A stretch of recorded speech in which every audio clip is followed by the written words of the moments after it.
Le cœur est le moteur de la circulation sanguine. Il effectue de 60 à 80 battements par minute et transporte environ 70 ml de sang à chaque fois. Rapporté à 24 heures, le cœur effectue quelques 100 000 battements pour faire circuler 7 000 litres de sang.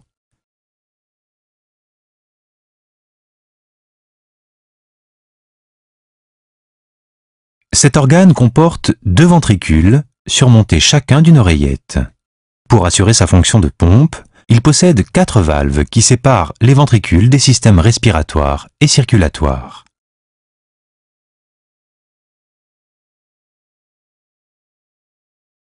L'oreillette droite collecte le sang pauvre en oxygène. Si l'on suit son parcours à travers le cœur, ce sang passe dans un premier temps dans le ventricule droit par la valve tricuspide de l'orifice auriculo-ventriculaire. À la fin de la contraction, l'orifice artériel s'ouvre pour libérer le flux de sang dans l'artère pulmonaire.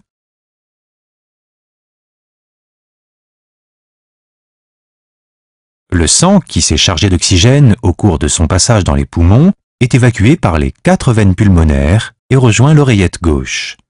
La valve mitrale permet au sang de pénétrer dans le ventricule gauche au cours de la diastole.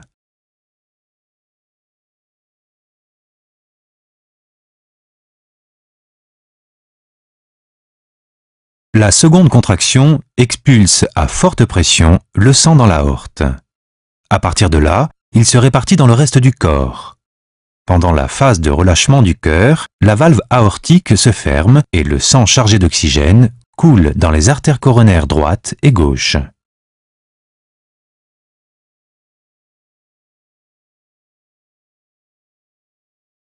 Une fois passé dans les organes, le sang retourne vers le cœur par les veines coronaires et remplit à nouveau l'oreillette droite pour y effectuer un nouveau cycle de la circulation sanguine.